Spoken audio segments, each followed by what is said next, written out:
like to hear more about, see more U.S. or international involvement in for the betterment of the world. Sure. Sure. We have 500,000 people killed, millions flung into refuge. You still have 3.5 million in camps on the Turkey side, another million on the Jordan side. You hear people here at home and you hear people in Europe talk about fears about immigration and refugee flow. Where do you think a lot of those people are coming from? From that war. And I don't believe that we as a nation have done all that we can to try to end that war. In the previous administration, our focus was on ISIS.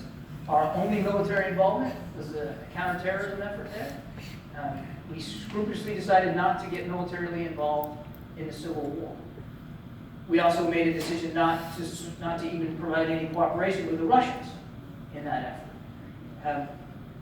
Which meant that when John Kerry was at the negotiating table time and time again with the Russians, we didn't have the leverage that we needed to get anything done. The leverage that the Russians knew we weren't serious about really trying to end that Civil War because we weren't willing to chip in. And I'm not saying we need to put boots on the ground, but I don't think we used the leverage that we had. Then comes Trump.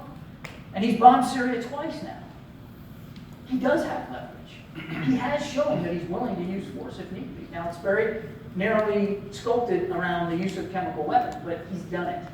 And what I worry about, and I hope I'm dead wrong, Hal, but I worry that they aren't willing to use the leverage that they actually do have to force a better end to the Civil War. This Civil War, when we talk about Idlib and they're, Assad's going to wipe out Idlib, which is the last province held by the rebels, and the war's going to be over. In a major way, it will be. But those rebel groups are still going to find ways to fight. There's still going to be an insurgency in Syria until Assad is no longer in power or until we can try to find some sort of peaceful transition.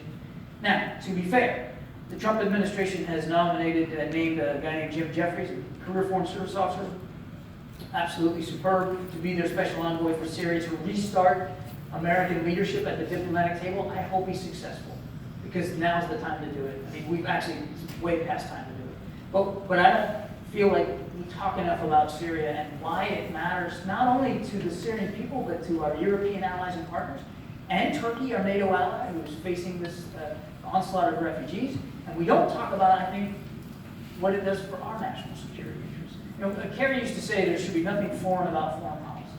That anything we do overseas affects us here at home.